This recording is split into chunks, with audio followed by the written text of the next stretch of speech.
January 13th, 2014, a day that I will remember for the rest of my life. I remember being in my film class and hearing my phone buzz. My stomach dropped because I knew something was wrong. I texted my mom back asking what she needed, and I'll never forget what she sent me next. "Simone, your Nono is dying. You need to come home right away." Tears started falling down my face as I began to sob. I frantically packed up as fast as I could, got in my car, and left school. Going the speed limit, my old school was 25 minutes away from my house. However, trying to make it home before my grandfather took his final breaths, I averaged a speed of about 100 miles per hour in my hybrid. Sadly, by the time I got home, my Nono had already taken his final breaths. Seeing him laying there pale and lifeless broke me. I fell to my knees and just let my emotions go. He left us all behind very suddenly and with little warning, as he had only been diagnosed with terminal lung cancer 3 days before. There was nothing anybody could do to save him. My Nono and Nona lived across the street from our house in Tiburon. Sadly, my Nona passed away right before my 8th grade graduation. However, I will be forever grateful for all the times I got to spend with them because they were right across the street instead of in Santa Rosa.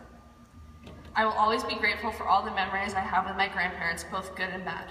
And I guess my point is, cherish the people you love most because you never know when they will be gone forever. I remember saying goodbye to a good friend of mine after my freshman year. My friend JJ decided to leave our old school. And when he told me he would be going to SA, I thought he was nuts because of how long a drive it would be.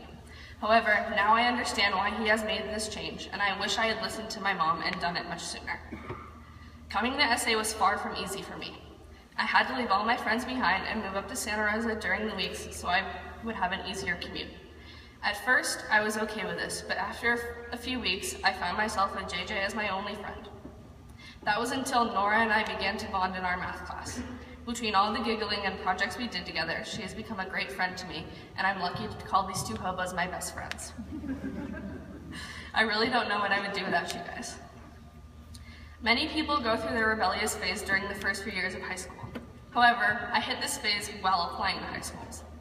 I remember my mom telling me I should look at SA because she thought I would like it. Now, me being the stubborn girl that I was, I took this as her saying that I shouldn't go anywhere other than SA. Because of this, not only did I not apply to SA, but I decided to not even look at it.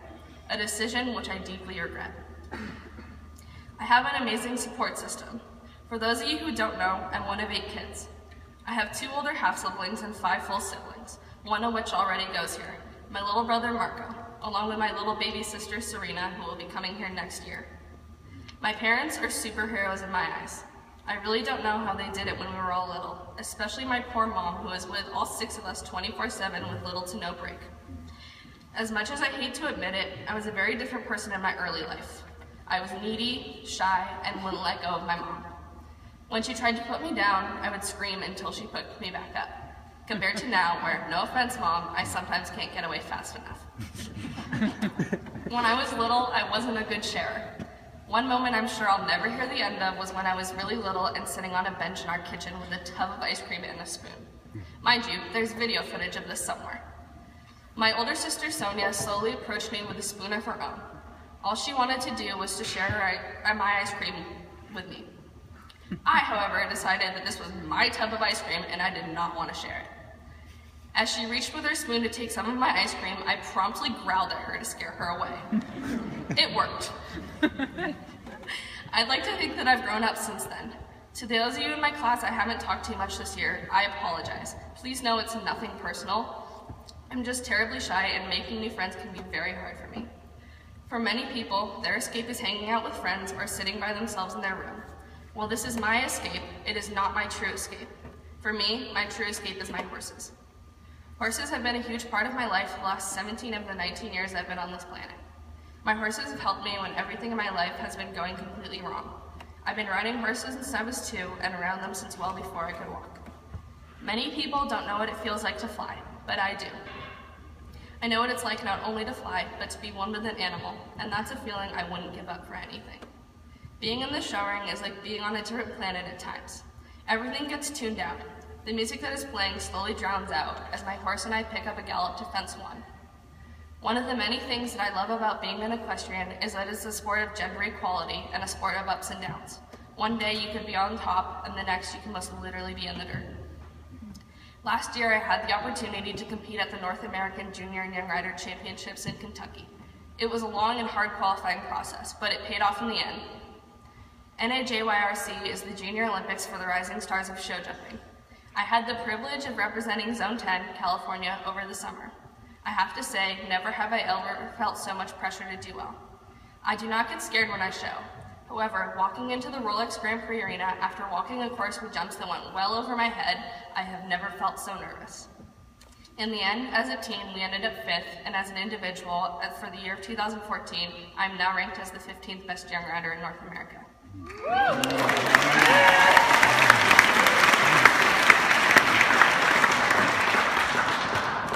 My parents put everything on the line to send me to Young Riders. My dad has sacrificed so much to ensure that I can pursue my dreams, and I can't thank him enough for that. He is far from perfect, but I love him with all my heart, and I'm glad I get to call him Dad. He and my mom have gone the extra mile for me time and time again. I remember my freshman year, I was invited to compete at the Gucci Masters in Paris, France.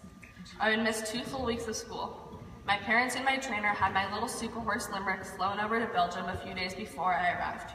My trainer and I stayed in Belgium for a week training to get ready for the Masters. Everybody doubted me. They doubted that the small horse and the short girl from California could even get close to riveting. However, my little horse proved everybody wrong, and we came out on the first day to lay down the fastest time all day by over 3 seconds, eventually taking home the win, not only for myself, but also for the USA.